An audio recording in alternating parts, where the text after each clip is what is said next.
भूत पिशाच निकट नहीं आवे, महावीर जब नाम सुनावे।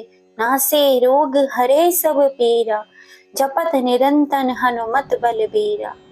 दोस्तों, हमारी आज की कहानी है टोटका। दोस्तों, हमारी आज की कहानी ऐसे ही अंधविश्वास पर आधारित है। कहानी को पूरा ध्यान से जरूर सुनिएगा और अंत में अपनी राय कमेंट करके जरूर बताइएगा। चलिए कहानी को शुरू करते हैं।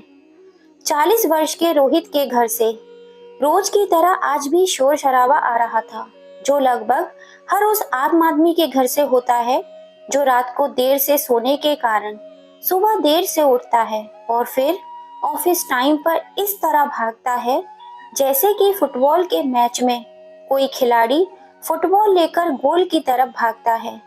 रोहित ऑफिस के लिए तैयार होकर घर के आंगन में खड़े पुराने स्कूटर को 4 किक मार चुका था, पर स्कूटर है कि स्टार्ट ही नहीं हुआ। खड़े होकर कुछ देर सोचा और फिर स्कूटर तिरछा किया, एक किक मारी जिससे वह स्टार्ट हो गया। घर पूरे आंगन को धुएं से भर दिया था, पर रोहित के चेहरे पर खुशी झलक आई। किचन से उसकी 38 वर्षीय पत्नी पायल बोली, हटा क्यों नहीं देते हो इस खटारा को। इससे पहले कि रोहित कुछ बोल पाता, आंगन में बैठी रोहित की माँ, जिन्हें सब अम्मा कहते हैं, बोल पड़ी, तो लाई ना अपने पीहर से, सो तो एक साइकिल भी ना लाई है। रोहित ने स्कूटर के कान को मरोड़ा जिससे पायल तक अम्मा के तानों की आवाज ना पहुंचे, पर उसकी ये कोशिश नाकाम रही।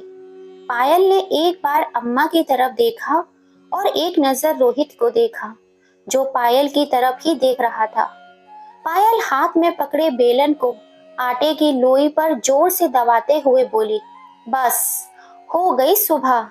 इससे पहले पायल कुछ और बोलती, रोहित अपनी स्कूटर को लेकर आंगन से बाहर सड़क की ओर चल दिया।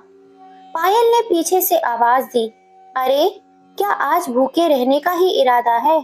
टिफिन नहीं लेना क्या? गरम पराठे को तय बनाती हुई टिफिन में रखती हुई बोली, पर रोहित ने शायद स्कूटर की खटखट में उसकी आवाज सुनी ही नहीं। पायल एक हाथ में टिफिन लिए किचन से निकली और आंगन में पड़ी चारपाई पर, जिस पर उसकी माँ जी बैठी थी, वहीं रोहित रुमाल भूल गया था, उसे भी लपक कर उठा लिया और लगभग दौड़ती हुई रोहित के पास पहुंची और टिफिन देती हुई बोली, उधर से लौटते समय ताजा ताजा सब्जी ले आना। रोहित ने स्कूटर स्टैंड से उतारा और चल दिया। जब रोहित कुछ दूर निकल गया, तब पायल ने अपने दूसरे हाथ में देखा कि रुमाल तो देना ही भूल गए। पायल ने पीछे से आवाज दी, जिसे रोहित ने नहीं सुना और चला गया। पायल की आवाज को आंगन में बैठी अम्मा ने सुन लिया था, जो बड़बड़ाते हुए बोली, कितनी बार एक ही बात कही है, ना जाने वाले को पीछे से आवाज नहीं देते हैं, अब शगुन होत है। पायल मुंह बनाते हुए वापस किचन में आकर बर्तनों को समेटते हुए बोली, हमें कोई शौक नहीं है आवाज देने का, यह बात समझाओ अपने लल्ला को, रोज कुछ ना कुछ भूल जाते हैं, ना जाने कौन सी जल्दी में रहते हैं। पहले तो सुबह को जल्दी उठने में आलस दिखाते हैं, फिर जाते समय घोड़े की तरह दुम लगा कर दौड़ते हैं। इतने में अंदर से अंगड़ाई लेता हुआ 18 वर्षीय सिंटू आकर अपनी दादी के पास चारपाई पर बैठता हुआ अपनी माँ पायल से बोला, मम्मी चाय बनाई है क्या? पायल ने ताना देते हुए कहा, उठ गए साहब, और कुछ आदेश हो तो वह भी बता दो। सिंटू ने मजाक के लहजे में कहा, पहले तो चाय पेश की जाए, बाकी फरमान बाद में जारी किया जाएगा, और दादी की गोद में लुढ़कता हुआ हंस दिया। पायल ने चिढ़ते हुए कहा, और काम ही क्या है तुम्हारा, बस फरमाइश करते जाओ और मौज उड़ाओ, पिछली बार की तरह इस बार भी इंटर में फेल हो जाओ। पायल की बात को सुनकर सिंटू ने कहा, क्यों परेशान होती हो माँ, देखना एक दिन तुम्हारी यही औलाद तुम्हारा नाम रोशन करेगी। पायल अंदर से एक ट्रे में 2 कप चाय लेकर आंगन में आई और लेटे हुए सिंटू की ओर बढ़ाते हुए बोली, हाँ तू तो करेगा ही ना नाम रोशन, देख अपने छोटे भाई श्याम को, अभी 16 साल का ही हुआ है, रोज सुबह 5 बजे ही निकल जाता है दौड़ लगाने। माता रानी उसे इस बार पास कर दे, बहुत मेहनत कर रहा है मेरा बेटा। सुंटू ने उठकर पायल के हाथ से चाय की ट्रे पकड़ी और एक कप चाय उठाकर ट्रे में बची एक कप चाय अपनी दादी के सामने रख दी। अभी दोनों ने मुंह में कप लगाया ही था कि बाहर किसी के चिल्लाने की आवाज आई, जिसे सुनकर पायल और चिंटू बाहर की ओर भागे। दोनों ने देखा बाहर श्याम के साथ दो लोग और थे जो रोहित को पकड़े हुए थे। पैर और सिर पर पट्टी बंधी हुई थी। चिंटू और पायल ने रोहित को लपक कर पकड़ लिया और अंदर आंगन में पड़ी चारपाई पर बैठा दिया। पायल बोली, क्या हुआ? यह कैसे चोट लगी? रोहित की माँ ने भी व्याकुलता से पूछा। क्या हुआ लल्ला, बोलता काहे नहीं? रोहित ने बोलना तो चाहा, पर उसके मुंह से बस आहा निकल रही थी। पायल दौड़कर गिलास में पानी ले आई, जिसे अपने हाथों से रोहित को पिलाने लगी और श्याम की तरफ इशारा करते हुए पूछा, क्या हुआ? श्याम ने इशारा करते हुए कहा, वह जो अगला चौराहा है ना, वहां किसी ने टोटका करके डाला था। हम घर आ रहे थे और पापा ड्यूटी पर जा रहे थे। पापा स्कूटर चलाते हुए पीछे मुड़कर हमसे कुछ कहने लगे और आगे देखना भूल गए और आगे चौराहे पर रखी मटकी, नींबू और दारू और नारियल। स्कूटर का पहिया जैसे ही चढ़ा, स्कूटर का बैलेंस बिगड़ गया और स्कूटर पापा के ऊपर ही लुढ़क गया। हमने जल्दी से पापा को उठाया और हसमुख के मेडिकल स्टोर पे ही पट्टी वट्टी करा दी। हाय राम, टोटके पर गाड़ी चढ़ा दिए। पायल ने मुंह पर हाथ रखते हुए कहा और रोहित की शर्ट पर लगे सिंदूर को अपने हाथों से झाड़ने लगी, जो वहां पर गिरने से लग गया था। अम्मा मुंह बिगाड़ते हुए बोली, हम तो पहले ही कहे थे कि जात भाई को पीछे से ना टोकत, पर कोई हमारी माने तो। पायल ने अम्मा की तीखी नजरों से देखा, पर कुछ बोली नहीं और रोहित की शर्ट के बटन खोलती हुई बोली, चलो ये कपड़े उतार दो, इन पर टोटके का सामान लग गया है। टोटके की बात जानकर उसकी आंखों में भय को साफ देखा जा सकता था। रोहित और उसका परिवार टोना टोटका जैसी बातों पर विश्वास नहीं करता था, पर पायल ने आस पड़ोस की औरतों से टोटके के प्रभाव के बारे में काफी कुछ सुन रखा था। बगल के मकान में रह रही पड़ोसी मीनाक्षी वर्मा के पास कई किस्से थे जो आए दिन पायल को सुनाती रहती थी। कई बार उसने यह भी बताया कि उसके ऊपर भी किसी ने टोटका कर दिया था। उसकी तबीयत खराब रहने लगी थी, शरीर में दर्द, किसी काम में मन नहीं लगना और भूख भी नहीं लगती थी। सारे चेकअप करवाए, रिपोर्ट में कुछ भी नहीं आया। फिर किसी ने बताया कि एक तांत्रिक बाबा के पास जाना पड़ा। तांत्रिक बाबा को जब अपनी समस्या बताई तो उन्होंने ऊपरी चक्कर बताया। हाँ, यह बात अलग है कि अगर किसी डॉक्टर या समझदार आदमी को बताते तो वे इसे आलस या कहली बताता। मीनाक्षी वर्मा पायल की पड़ोसी होने के साथ साथ एक अच्छी दोस्त भी बन गई थी। मीनाक्षी अपने घर की बातों के साथ साथ मोहल्ले में किसके घर क्या हो रहा है या ये क्या हुआ है, उन सब की खबर पायल से शेयर करती थी। साथ ही साथ पायल को इस बात की सावधानी भी बरतनी पड़ती थी कि मीनाक्षी को अपने घर की बातें कम से कम बताए, क्योंकि वह जानती थी कि जिस तरह मीनाक्षी दूसरों की खबर पायल को दे रही है, उसी तरह पायल के घर की खबर भी वे दूसरों को देती होगी। पर पायल की सावधानी के बावजूद मीनाक्षी सब जानती थी। मीनाक्षी वर्मा की दो बेटियां थीं। प्रिया जो इंटर में थी, सिंटू के स्कूल में ही पढ़ती थी। पहले तो एक क्लास पीछे थी, पर सिंटू के इंटर में फेल होने से एक ही क्लास में आ गए थे। छोटी बेटी रूही 15 साल की थी, जो अभी हाई स्कूल में ही थी। पति के किराने की दुकान थी जो घर के निचले हिस्से में थी। मोहल्ले में अन्य कोई इतनी बड़ी दुकान ना होने के कारण बिक्री अच्छी खासी होती थी। मीनाक्षी वर्मा ने जब यह बात पायल को बताई कि तांत्रिक बाबा के पास हर समस्या का इलाज है, तो पायल का एक बार तो मन किया कि वह भी अपने घर की समस्या जाकर बाबा को बताए और कोई ऐसा तावीज ले आए जिससे सिंटू पास हो जाए, रोहित का प्रमोशन हो जाए और श्याम जो आर्मी की भर्ती की तैयारी कर रहा है उसका भी हो जाए। पर पायल जानती थी कि रोहित उसकी अनुमति बिल्कुल भी नहीं देंगे और सिंटू और श्याम इसे मजाक में लेंगे। रात को सभी खाना बनाकर खाकर सो गए। रोहित ने ऑफिस से 4 दिन की छुट्टी ले ली थी, इसलिए सुबह जल्दी उठकर खाना बनाने की जरूरत भी नहीं थी। फिर पायल को भी नींद आ गई। वह उसी अधेड़ उनमें बुन रही थी। अगर इन सब चीजों से लोगों को फायदा नहीं होता तो फिर लोग क्यों करते हैं? टोटके और तांत्रिक लोग किस बल पर दावे करते हैं?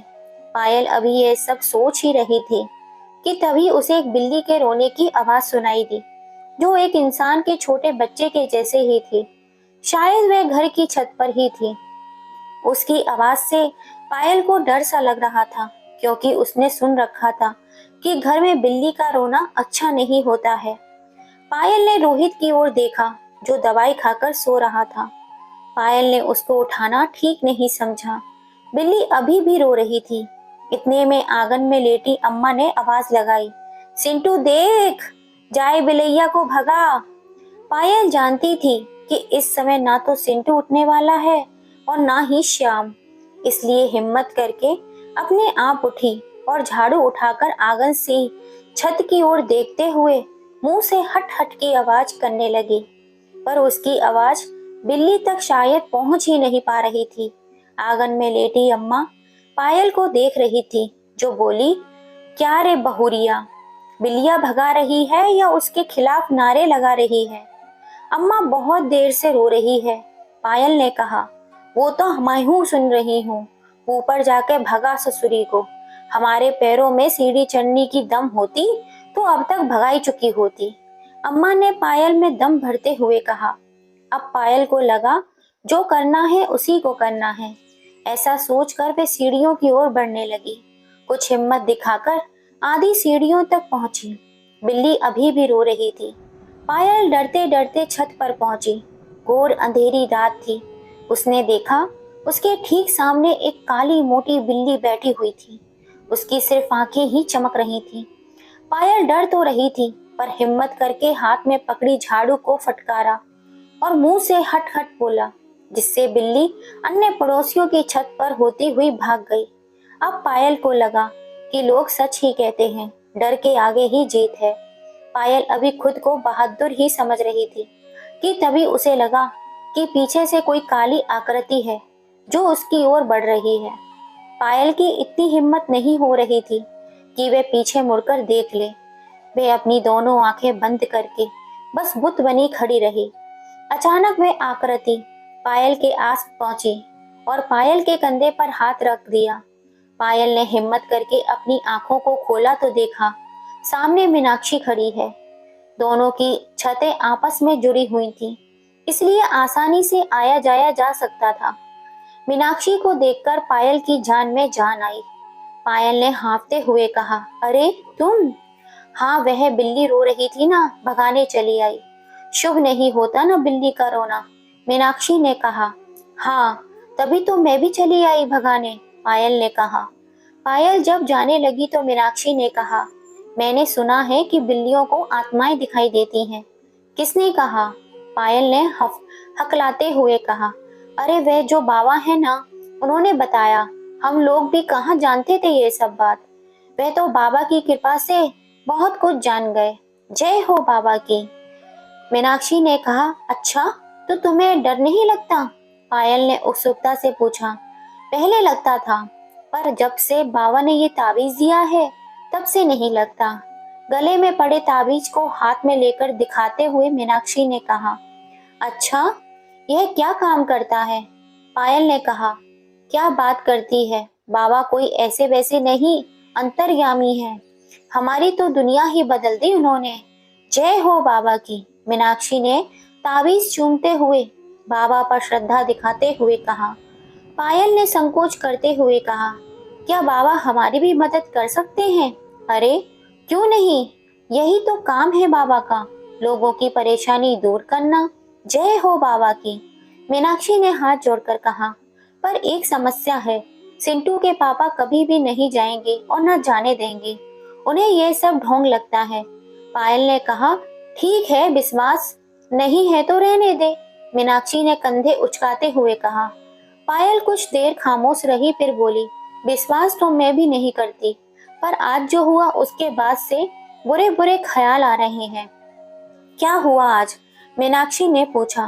पायल ने सुबह की पूरी घटना मीनाक्षी को बताई और बोली, पता नहीं क्यों सुबह से ही कुछ भी अच्छा नहीं लग रहा। मीनाक्षी ने कहा, तुम्हें पता भी है कि चौराहे पर रखे टोटके को लांघने से कितना बुरा हो सकता है? और फिर भाई साहब ने तो सीधे उसमें टक्कर ही मार दी। तुझे तो चलना चाहिए बाबा के पास। पायल ने मीनाक्षी का हाथ पकड़कर कहा, अगर बिना जाए कुछ हो जाए तो? मीनाक्षी ने पायल के उदास चेहरे की ओर देखते हुए कहा, ठीक है, मैं कल बाबा से कोई उपाय पूछती हूँ, तू परेशान ना हो, बाबा जरूर मदद करेंगे। जय हो बाबा की। मीनाक्षी के आश्वासन से पायल का मन कुछ हल्का हुआ और वह नीचे आकर कुछ देर सो गई। अभी कुछ देर ही सोई होगी कि बिल्ली के रोने की आवाज फिर से उसके कानों में पड़ी, पर इस बार वह नहीं उठी, क्योंकि उसे मीनाक्षी के द्वारा बताई वह बात याद आ गई कि बिल्लियों को आत्माएं दिखाई देती हैं। रात देर से सोने के कारण सुबह 8 बज गए, पर पायल अभी तक सो रही थी। रोहित उठकर बाहर अम्मा के पास बैठ गया, तो अम्मा ने रोहित को बिल्ली के रोने वाली बात बताई और यह भी बताया कि पायल रात देर तक बिल्ली को भगाती रही। अम्मा रोहित से बोली कि पायल को ना उठाए। रोहित को दर्द में आराम था। वह कुछ देर अम्मा से बातें करता रहा और फिर बोला, अम्मा चाय पियोगी? अम्मा ने कहा, अरे बहू को उठने दे, बना देगी। इस पर रोहित ने कहा, बहुत टाइम हो गया ना, अपने हाथ की चाय पिए। शादी से पहले खूब किचन में काम कर लेता था, पर जब से पायल आई है कुछ काम ही नहीं करने देती। मुंह फट है पर दिल की बुरी नहीं है। यह तो तू सही कहे है लल्ला, पूरे घर को वही तो संभाले है, अम्मा ने कहा। रोहित उठा और किचन की ओर चल दिया। किचन में पहुंचकर रोहित ने जैसे ही दूध का बर्तन उठाया, वह उसके हाथ से छूट गया और सारा दूध जमीन पर गिर गया। बर्तन के गिरने की आवाज से पायल जाग गई और उठकर तुरंत किचन की ओर आई, और जब उसने सारा दूध जमीन पर गिरा हुआ देखा तो हक्की बक्की रह गई। वह एक नजर रोहित को देख रही थी और एक नजर जमीन पर पड़े दूध को। तभी अम्मा ने सिर पर हाथ ठोकते हुए कहा, ले हो गयो एक और अपशगुन। पायल के दिल में अपशगुन को लेकर कई बातें पहले ही चल रही थीं। उस पर दूध को फैलने से उसमें और इजाफा हो गया। फिलहाल पायल ने अपने दिल की बात दिल में ही रखी और किसी से कुछ भी नहीं कहा और सफाई करने में जुट गई। कुछ देर बाद रोहित को चाय की तलब लगी, तो घर से कुछ दूरी पर राजू की चाय की दुकान पर पहुंच गया, जहां पर रोहित के शुभचिंतक और घनिष्ठ मित्र लोकेश मित्तल पहले से मौजूद थे। मित्तल जी एक समाज सेवी थे और समाज से अंधविश्वास को दूर करने के पक्ष में थे। रोहित को चोट लगी देखकर उसका हालचाल पूछने लगे और चोट कैसे लगी यह भी पूछा, तो रोहित ने सब कुछ बता दिया। वहां पर बैठे मोहल्ले के अन्य लोगों ने भी मित्तल जी को बताया कि आए दिन उस चौराहे पर टोटका रखा हुआ मिलता है, जिससे कई दुर्घटनाएं होती रहती हैं। हर कोई उससे बचने का प्रयास करता है तो आपस में गाड़ियां भिड़ जाती हैं, तो कोई रोहित की तरह ही गिर जाता है, और अगर कोई गलती से उसे लांघ जाए तो उसके मन में तरह तरह के ख्याल आते हैं। यह सब सुनकर मित्तल जी ने कहा, सबसे पहले तो यह पता करना होगा कि वहां पर टोटका रखता कौन है, फिर उसे यह समझाना होगा कि यह सब करने से कुछ भी हासिल नहीं होगा। सभी मित्तल जी की इस बात से सहमत थे। उसमें से एक ने कहा, पर मित्तल जी यह सब काम तो देर रात में होते हैं, फिर नजर कैसे रखी जाए? मित्तल जी ने हाँ में सिर हिलाते हुए कहा, बात तो सही है, पर मैं कुछ करता हूँ। इधर लगभग 10 बजे रोहित के घर पर पायल से मिलने मीनाक्षी आ गई और पायल को अकेले में ले जाकर उसके हाथ में एक कागज का लिफाफा पकड़ाते हुए बोली, ले, तुम्हारी वजह से मैं आज 8 बजे ही बाबा के यहाँ गई और उन्हें तुम्हारी सारी बात बताई, तो बाबा ने कहा कि तुम्हें बहुत सावधान रहने की जरूरत है। इतना सुनते ही पायल इस तरह से चौंक गई जैसे कोई डॉक्टर मरीज को उसकी कोई गंभीर बीमारी के बारे में बताता है।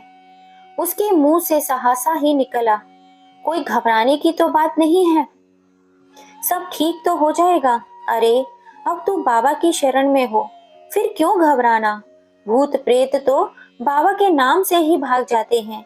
बोलो जय बाबा की, मीनाक्षी ने हाथ जोड़ते हुए कहा। पायल ने भी हाथ जोड़ लिए और बोली, जय हो बाबा की।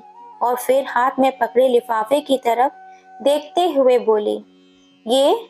मीनाक्षी ने कहा, हाँ ये, इसमें नींबू है और एक हरी मिर्च और एक शीशी में बाबा का पड़ा हुआ पानी है। आज रात को इस नींबू को तुझे भाई साहब के सिर पर 7 बार घुमाना है और रात भर इनके तकिए के नीचे रखना है। और यह मिर्च, पायल ने बीच में ही पूछा, यह मिर्च और वह नींबू कल दोपहर ठीक 12 बजे तुझे छत पर रख देना है। उसके बाद उस पर यह जो बाबा ने शीशी में पड़ा हुआ पानी दिया है उसे नींबू और मिर्च पर डाल देना है। अगर 2 घंटे में ये नींबू और मिर्च लाल हो गए तो समझ लेना तेरे घर पर कोई ऊपरी चक्कर है। पायल ने घबराते हुए हाँ में सिर हिला दिया। समझ गई ना? मीनाक्षी ने पायल से पूछा। पायल ने हाँ में सिर हिला दिया। तो ला फिर 501 रुपए। मीनाक्षी ने हाथ आगे बढ़ाते हुए कहा। 501? पायल ने नींबू मिर्ची की थैली के तरफ देखते हुए कहा, अरे क्या सोच रही है, यह कोई साधारण नींबू मिर्च है क्या? और फिर मैं तो बाबा को अपने पास से देकर आई हूँ, मीनाक्षी ने कहा। पायल ने शक पकाते हुए कहा, अरे वह बात नहीं, मैं अभी लाती हूँ। पायल अंदर कमरे में गई और अपने पर्स से रुपये निकाल कर ले आई और मीनाक्षी के हाथ पर रखते हुए बोली, मैं तुम्हारा ये एहसान कभी नहीं भूलूंगी। मीनाक्षी ने पैसों को हाथ में संभालते हुए कहा, अरे इसमें एहसान की क्या बात है। तभी रोहित ने घर में प्रवेश किया, जिसे देखकर पायल ने बाबा की दी हुई थैली अपने पल्लू में छिपा ली। मीनाक्षी बोली, अच्छा मैं चलती हूँ। रोहित ने मीनाक्षी के जाने के बाद पायल से पूछा, क्या करने आई थी ये? कुछ नहीं, ऐसे ही मिलने चली आई, पायल ने कहा। और मेरे दोनों सपूत नजर नहीं आ रहे? रोहित ने मजाक के मूड में कहा। तुम्हारे घर से निकलते ही क्रिकेट खेलने चले गए दोनों। देख लो, तुम्हारे घर से जाने के बाद रोज ऐसा ही होता है, पायल ने शिकायत के लहजे में कहा और कहते हुए किचन में चली गई, जहां उसने अलमारी के एक कोने में बाबा की दी हुई थैली रख दी। उसके पीछे रोहित भी किचन में गया और बोला, अभी तो उम्र है उनके अकेले खेलने कूदने की, रोहित ने रोमांटिक मूड में कहा और पायल का हाथ पकड़ लिया। ठीक उसी समय अम्मा के आने की आहट दरवाजे पर हुई। पायल भी शर्मा गई और बर्तन समेटने लगी। अम्मा ने रोहित को किचन में देखा तो बोली, काहे लल्ला, अभी दूध फैलाई के चैन नहीं मिला तो है, जो फिर कुछ बिगाड़ने को पहुंच गयो। रोहित पायल को देखकर मुस्कुराया और फिर अम्मा से बोला, अम्मा आज तुम्हें मैं अपने हाथ का बनाकर खाना खिलाने की इच्छा है, बोलो क्या खाओगी? इतने में पायल बोल पड़ी, ना बाबा ना, सुबह क्या कम सफाई करनी पड़ी थी मुझे, अब और नहीं। इतने में सिंटू और श्याम भी आ गए। रोहित ने कहा, अच्छा बच्चों से ही पूछ लो। बच्चों आज किसके हाथ का खाना खाओगे, मम्मी या पापा के? श्याम ने कहा, पापा के हाथ की कढ़ी खाएंगे, जमाना हो गया है, आज कढ़ी चावल मिल जाए तो आत्मा तृप्त हो जाए। रोहित ने घोषणा करते हुए कहा, आखिर तय होता है कि आज खाना श्रीमती पायल के पति बनाएंगे और उनकी सहायता सिंटू और श्याम करेंगे और श्रीमती पायल आज आराम करेंगी। पायल ने एक बार और मना करना चाहा, पर पति के इतने प्यार के कारण कुछ कह ही ना सकी। श्याम और सिंटू ने पायल के दोनों हाथ पकड़े और कमरे की ओर ले जाते हुए कहा, आज आप आराम करो, बाकी हम संभाल लेंगे। पायल अपने पति और बेटों का इतना प्यार देखकर मन ही मन प्रसन्न और फूलित हो रही थी। वह कुछ देर के लिए लेट गई तो गहरी नींद आ गई। जब खाना बनकर तैयार हो गया तब रोहित ने एक प्लेट में खाना लगाया और पायल को जगाते हुए कहा, लो खाना खा लो। पायल उठी और प्लेट पकड़ते हुए बोली, अरे यह सब क्या कर रहे हैं आप, और तुम जो हम सबके लिए करती हो वह? रोहित ने मुस्कुराते हुए कहा, वो तो मेरा फर्ज है। अरे यह तो काम है एक गृहिणी का, मैं कुछ खास तो नहीं करती, पायल ने कहा। तो क्या तुम्हें खुश रखना हमारा फर्ज नहीं है? देख रहा हूँ कल से कितनी उदास हो, रोहित ने पायल के पास बैठते हुए कहा। पायल ने रोहित के सीने पर सर रखते हुए कहा, कितनी खुशकिस्मत हूँ मैं जो तुम जैसा हमसफर मिला। रोहित ने प्लेट उठाते हुए कहा, अच्छा खाना खा लो, नहीं तो ठंडा हो जाएगा। पायल ने प्लेट पर नजर डालते हुए कहा, अरे वाह, लाजवाब प्लेटिंग की है, कढ़ी चावल और ये क्या, मिर्च के पकौड़े और सलाद। रोहित ने कहा, जानता हूँ कि तुम्हें मिर्च के पकौड़े कितने पसंद थे। जब सिंटू होने वाला था तो अम्मा के मना करने के बाद भी उनसे छिपकर तुम्हारे लिए भोला की दुकान से मिर्च के पकौड़े लाया करता था। पायल ने बोला, हाँ, पर भोला आप जैसी मिर्च कहाँ बना पाएगा। रोहित ने प्लेट से एक मिर्च का पकौड़ा उठाया और पायल को खिला दिया। पायल ने भी अपने हाथ से मिर्च का पकौड़ा रोहित को खिला दिया। उसके बाद रोहित ने अपने हाथ से कढ़ी चावल पायल को खिलाए और साथ में सलाद जिसमें नींबू का बेहतरीन स्वाद आ रहा था। आज पायल का पूरा दिन अच्छा ही बीता था। पति और बच्चों का इतना प्यार मिला कि वह गदगद हो गई थी। वह यह सब सोच रही थी कि कहीं यह बाबा की कृपा से तो नहीं हो रहा, जिन्हें मीनाक्षी ने सारी बात बता दी हो और उन्होंने वहीं बैठे बैठे मंत्रों से सब कुछ ठीक कर दिया हो। वैसे भी जब से मीनाक्षी व टोटके का सामान दे गई है, सब कुछ ठीक ही चल रहा है। सभी के खाना खाने के बाद जब पायल किचन में गई तब सारे बर्तन साफ किए, किचन साफ किया। अचानक उसकी नजर उस लिफाफे पर गई जिसमें बाबा ने नींबू और मिर्ची भिजवाए थे, जो अब डस्टबिन में पड़ा हुआ था। पायल ने जल्दी से उसे उठाया और उसे खोल कर देखा, वह अब खाली था। डस्टबिन में देखा तो शीशी पड़ी हुई थी, उसमें नींबू के छिलके और मिर्च की डंडियां पड़ी हुई थी। पायल को समझ में आ चुका था कि जिन मिर्च के पकोड़े और जिस नींबू का सलाद में मजे से लेकर उसने और उसके परिवार ने खाया है, वे वही है जो तांत्रिक बाबा ने भिजवाए थे। पायल के पसीने छूट गए। उसकी नजरों के सामने वह दृश्य बार बार आ रहा था, जब वह प्लेट से मिर्च उठाकर रोहित को खिला रही थी और अपने हाथ से रोहित को सलाद खिला रही थी। वह सोच रही थी इसके कारण उसका और उसके परिवार का कोई नुकसान न हो जाए। शायद सोचने से पायल का बीपी हाई हो रहा था। अचानक श्याम किसी काम से किचन के पास गया तो पायल का सिर हाथ रखते हुए देखा। उसने पूछा, क्या हुआ माँ, सिर में दर्द हो रहा है क्या? इससे पहले पायल कुछ बोल पाती उसे चक्कर आ गया और वह जमीन पर गिरने लगी। अगर श्याम समय पर रहते उसे पकड़ नहीं लेता तो वह वहीं जमीन पर ही गिर जाती और उसे चोट भी लग सकती थी। श्याम ने झट से पकड़कर पायल को चारपाई पर लेटा दिया और सिंटू और रोहित को आवाज दी। तुरंत डॉक्टर को बुलाया गया और कुछ ट्रीटमेंट के बाद पायल को होश आ गया। डॉक्टर ने बेहोश होने की वजह बीपी का बढ़ना बताया। जब मीनाक्षी को पायल की तबीयत के बारे में पता चला तब वह मिलने चली गई। पायल ने मीनाक्षी को सारी बात बताई कि किस प्रकार उसके परिवार ने तांत्रिक बाबा के दिए हुए टोटके को ही खा लिया है और उससे फिर से आग्रह किया कि वह बाबा से कोई उपाय पूछे।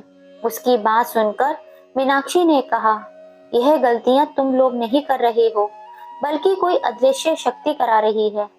मीनाक्षी ने पायल को यह आश्वासन दिया कि वह कल सुबह ही बाबा से मिलने जाएगी और उन्हें सारी घटना के बारे में बताएगी।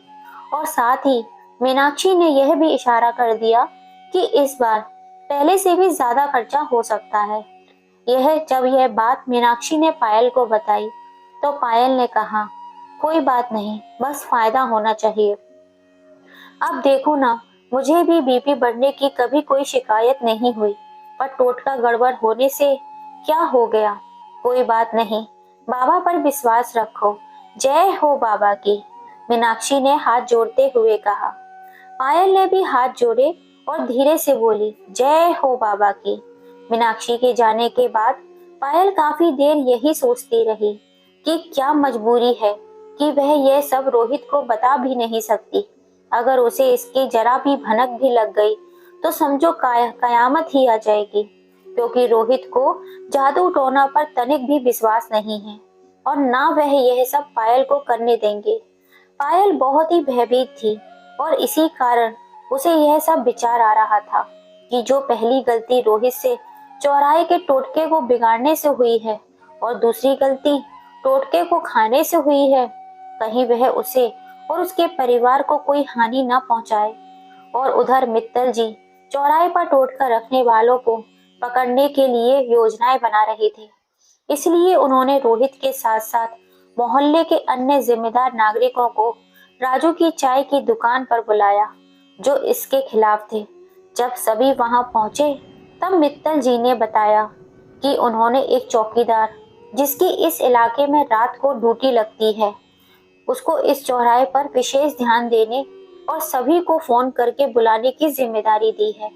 पर इसके लिए वह कुछ शुल्क लेगा। सभी शुल्क देने को तैयार हो गए, पर टीम में सबसे ऊपर रोहित को चुना गया, जिसका काम सभी से पैसे जमा करना। और चौकीदार सबसे पहले रोहित को ही फोन करेगा और रोहित सबको फोन करके माध्यम से सूचित करेगा। सबने ये ठान लिया था कि अब अपने मोहल्ले के चौराहे पर रखे जाने वाले टोटकों को नहीं रखने देंगे। सभी ने राजू की दुकान पर चाय पी और मित्तल जी के द्वारा बनाई गई योजना को सराहा। अगले दिन सुबह भी रोहित छुट्टी पर ही था। पायल की तबीयत ठीक हो गई थी, पर वह मीनाक्षी का इंतजार कर रही थी, जो आकर यह बताएगी कि आगे क्या उपाय अब करना है। लगभग 10 बजे जब पायल छत पर कपड़े सुखाने डाल रही थी, तब मीनाक्षी आई और सीधा पायल के पास छत पर जा पहुंची। पायल भी मीनाक्षी का इंतजार कर रही थी। मीनाक्षी ने पहले इधर उधर देखा। जब सब संतुष्ट हो गई कि अन्य कोई उनकी बातें नहीं सुन सकता, फिर मीनाक्षी बोली, बाबा ने बोला है कि तुम्हारे और रोहित के नाम से हवन करना होगा। 20,000 रुपए लगेंगे। 20,000 रुपए?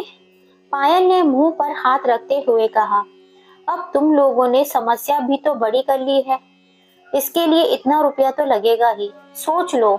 मीनाक्षी ने कहा, पर 20,000 रुपए तो बहुत ज्यादा हैं। पायल ने उदास होते हुए कहा, देख, अगर तू रोहित और बाबा के सामने बैठकर हवन कराती है तो कुछ कम हो सकते हैं, पर घर बैठे इलाज करवाने में इतना खर्चा तो आएगा ही। अरे वह तो हम हैं, इसलिए कम है, नहीं तो बाबा 51,000 रुपए में हवन करते हैं। मीनाक्षी ने कहा। पायल बिना कुछ बोले कपड़े से भरी बाल्टी के पास जाकर बैठ गई। मीनाक्षी भी उसकी बगल में जाकर बैठ गई। थोड़ी देर खामोश रहने के बाद पायल उदास मन से बोली, समझ नहीं आता क्या करूं। मीनाक्षी ने उसके कंधे पर हाथ रखते हुए कहा, कितने रुपए हैं तेरे पास? यही कुछ 10,000 रुपए होंगे। पायल ने कहा, तो बाकी के भाई साहब से मांग ले, आखिर तू जो कर रही है उनकी खुशी के लिए ही तो कर रही है। मीनाक्षी ने कहा, यही तो मैं कर नहीं सकती, उन्हें नहीं बता सकती कि मैं किस काम के लिए पैसे ले रही हूँ। पायल ने कहा, तो फिर पति की जेब से निकाल ले। मीनाक्षी ने कहा, नहीं नहीं, मैं यानी चोरी? नहीं नहीं, मैं ये नहीं कर सकती। पायल ने कहा, अरे चोरी कैसे? क्या पति की कमाई पर पत्नी का अधिकार नहीं होता? और फिर तू कौन सा गुलछड़ने उड़ाने के लिए दे रही है? मीनाक्षी ने कहा, चल रहने दे, यह सब तेरे बस का नहीं है। पायल ने उदास मन से कहा, अरे मन क्यों छोटा करती है, एक उपाय है। मीनाक्षी ने कहा, क्या? पायल ने उत्सुकता से पूछा। तेरा काम 10,000 से चल सकता है। मीनाक्षी ने कहा, वह कैसे? पायल ने मीनाक्षी की ओर देखकर उत्साहित से होते पूछा। मीनाक्षी ने कहा, देख, एक उपाय है कि तू बाबा से हवन करवा ले और उसके बाद टोटका चौराहे पर तू अपने आप रख कर आ जाना। मैं और टोटका रखने, वह भी चौराहे पर? क्या बात करती है? पायल ने कहा, यार तुझे रिजल्ट भी बढ़िया चाहिए और कुछ करना भी ना पड़े और ना ही कुछ खर्च हो, मैं ही पागल हूँ। इतना कहकर मीनाक्षी उठने लगी। पायल ने मीनाक्षी का हाथ पकड़ते हुए कहा, अरे नहीं, तू नाराज क्यों हो गई? तू बात ही ऐसी करती है। मीनाक्षी ने कहा। पायल ने मीनाक्षी से कहा, देख, तू तो जानती ही है कि सिंटू के पापा कितने हिसाब से घर चलाते हैं, इसलिए एक एक पाई खर्च करते डर लगता है, कहीं सारा पैसा खर्च कर दिया और टोटका कुछ काम भी नहीं किया तो? अरे करेगा क्यों नहीं, हमें देख, खुलकर बाबा की शरण में हैं और उनके ही टोटके की वजह से इनकी दुकान मोहल्ले की नंबर 1 दुकान है। किसी चीज की कमी है क्या हमारे पास? सब बाबा की कृपा से ही तो है। जय हो बाबा की। मीनाक्षी ने हाथ जोड़ते हुए कहा, वह तो तू ठीक कह रही है, पर फर्क इतना है कि तेरे पति उन पर विश्वास करते हैं और मेरे पति टोटके का नाम सुनते ही भड़क जाते हैं। पायल ने कहा। मीनाक्षी और पायल ने यह तय हुआ कि मीनाक्षी तांत्रिक बाबा से टोटका कराकर लाएगी और पायल उसको चौराहे पर रख देगी और वही बाबा के द्वारा बताई सारी प्रक्रिया करेगी। बाबा को 10,000 में पटाने की जिम्मेदारी मीनाक्षी की थी। तांत्रिक क्रिया को पूरा करने के लिए रोहित पायल की फोटो परिवार सहित चाहिए थी, जो पायल ने मीनाक्षी को दे दी थी और साथ में पायल ने अपनी पाई पाई करके बचाए हुए 10,000 रुपए भी मीनाक्षी को दे दिए थे। मिडिल क्लास फैमिली में गृहिणी किस प्रकार अपने पास पैसा जोड़ती है, यह वही समझ सकती है। और अपनी पूंजी को इस तरह लुटा देना कितना दर्द देता है। पर पायल जिस काम के लिए पैसा दे रही थी, वह था उसकी आत्मसंतुष्टि, उसके मन का डर। मीनाक्षी पैसा और फोटो लेकर चली गई और बोलकर गई थी कि वह रात को लगभग 11 बजे टोटके का सारा सामान और विधि लेकर पायल के पास आएगी और उसके साथ चौराहे पर टोटका रखने चलेगी।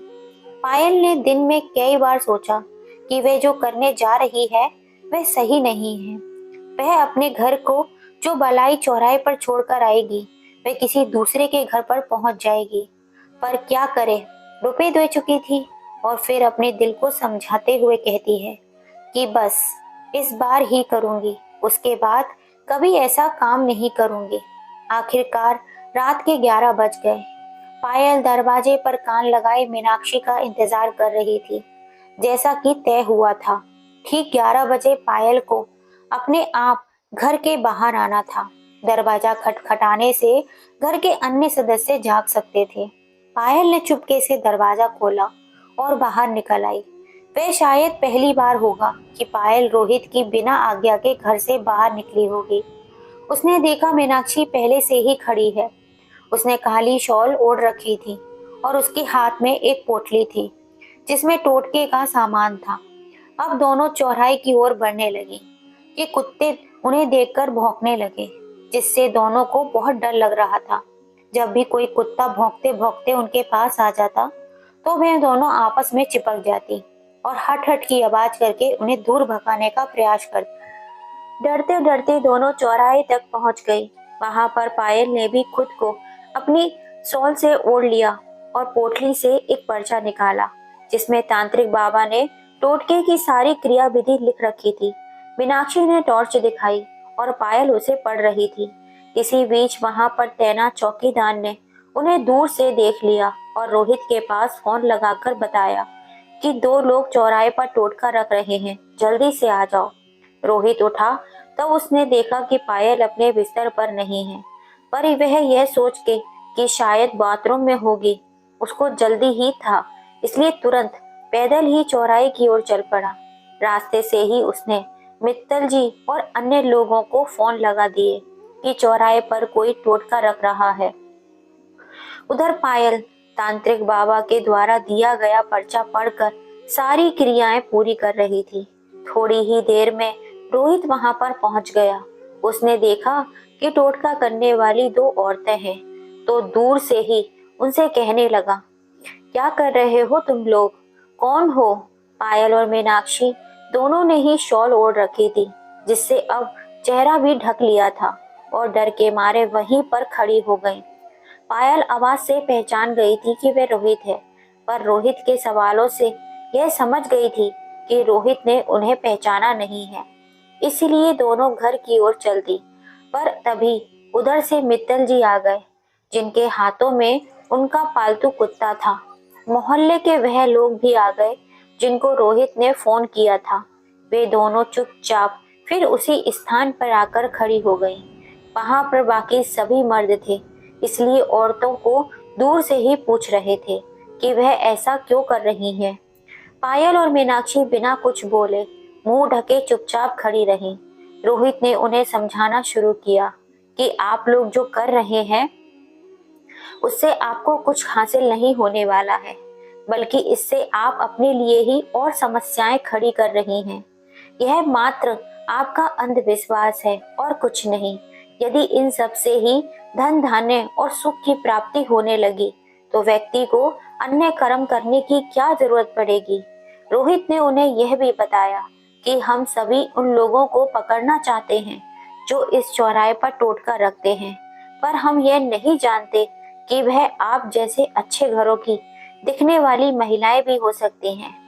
रोहित ने हाथ जोड़कर कहा, आप दोनों महिलाएं हैं, हम सब मोहल्ले वाले आपसे विनती करते हैं कि आगे से आप ऐसा काम ना करें। पायल की आंखों में से आंसू बह रहे थे, पर वह मुंह ढके चुपचाप खड़ी रही। रोहित ने चौराहे पर रखी टोटके की पोटली को इशारा किया करते हुए कहा, अब आप लोग अपना ये सामान उठाइए और अपने घर जाइए। पायल और मीनाक्षी जैसे ही सामान उठाने के लिए झुकी, उनके सिर से शॉल सरक गई। रोहित की नजर जैसे ही पायल पर पड़ी, मानो उस पर हजारों बिजली गिर गई हो। उसके मुंह से अचानक निकला, तुम? और वहां पर खड़े सभी लोग के मुंह से एक साथ निकला, भाभी। सभी रोहित के चेहरे को देख रहे थे। उसकी हवाइयां उड़ रही थी। रोहित की कुछ समझ में नहीं आ रहा था कि वह कुछ बोले या चुप रहे। वह सभी के सामने लज्जत महसूस कर रहा था। इतने में मित्तल जी, जो समझ चुके थे कि रोहित इस सबसे अनजान है, रोहित के पास आए और बोले, जाओ, तुम लोग अपने घर जाओ, यह घर का मामला है, इसे घर में ही सुलझाओ। रोहित ने वहां पर पायल से कुछ नहीं कहा और वह सीधा घर की ओर चल दिया। पायल भी उसके पीछे पीछे चल दी, जिसके पीछे मीनाक्षी भी थी। रोहित जब घर पहुंचा तो वह सीधा अपने कमरे में जाकर बेड पर बैठ गया। पीछे से पायल भी रोहित के पास जाकर सिर झुकाकर खड़ी हो गई। उसकी आंखों से आंसू की धारा बह रही थी। रोहित ने एक नजर पायल की ओर देखा और फिर नफरत से निगाहें फेर ली। रोहित के ऐसा करने से पायल उसके पैरों में गिर गई और जोर जोर से रोने लगी। रोहित कुछ नहीं बोला। वह गुस्से से पायल को निहारता रहा। पायल के रोने की आवाज सुनकर आंगन में लेटी हुई अम्मा उठकर उनके कमरे में आ गई और साथ ही पास वाले कमरे में श्याम और सिंटू भी उठकर आ गए। अम्मा ने पायल के कंधे पर हाथ रखते हुए कहा, क्या हुआ रे बहुरिया? पायल अम्मा के गले लग गई और जोर जोर से रोने लगी। माँ को रोता देख श्याम और सिंटू की आंखें भर आईं। वह दोनों भी पायल के पास बैठ गए और पायल को चुप कराने लगे। सिंटू ने पायल को चुप कराया और कहा कि चुप होकर पूरी बात बताइए। पायल ने खुद को संभालते हुए शुरू से अंत तक की सारी बात बताई और साथ ही यह भी बताया कि वह डर गई थी कि कोई अनहोनी न हो जाए, इसी कारण उसने ऐसा किया। उसकी पूरी बात सुनकर अम्मा ने रोहित से कहा, लल्ला, बहू ने कुछ ऐसा गुनाह न करो कि माफ न किया जा सके। मेरी मान माफ कर दे जाए। साथ ही श्याम और सिंटू ने भी कहा, हाँ पापा, माफ कर दो प्लीज। देखा जाए तो उन्होंने कुछ गलत नहीं किया है, वह हमारी खुशी के लिए ही किया है। रोहित ने पायल की ओर देखा, जो रोहित के पैरों के पास बैठकर बस रोए जा रही थी। उसको उठाया और उसके आंसू पहुंचते हुए उसे अपने पास बिठा लिया और गले से लगा लिया। श्याम और सिंटू भी दोनों उनसे लिपट गए। दोस्तों, हमें ये कहानी बताती है कि कभी भी किसी भी परिस्थिति में हमें किसी भी तांत्रिक बाबा के चक्कर में और अंधविश्वास पर भरोसा नहीं करना चाहिए। सदैव अपने ईश्वर पर विश्वास रखें, आस्था रखें। वे वो शक्ति होती है जो बड़ी सी बड़ी परेशानियों को दूर कर सकती है। अगर आपकी सोच और नीयत अच्छी है तो आपके साथ कभी भी कुछ बुरा नहीं हो सकता। चाहे चौराहे पर कुछ भी पड़ा हो, भगवान राम का नाम लो और आगे बढ़ जाओ, फिर कभी कोई भला बुरा आपको छू भी नहीं पाएगी। कहते हैं ना, भूत पिशाच निकट नहीं आवे, महावीर जब नाम सुनावे। इसीलिए कहा गया है दोस्तों, कभी भी किसी की बातों में ना आए, सदैव अपने ईश्वर पर विश्वास रखें। आप इस कहानी के बारे में क्या कहना चाहते हैं? अपने कमेंट हमें जरूर बताएं और कहानी पसंद आई हो तो प्लीज इसे ज़्यादा से ज़्यादा अपने फैमिली फ्रेंड में शेयर कीजिएगा और अगर अब तक सब्सक्राइब नहीं किया है तो जल्दी से कर लीजिए।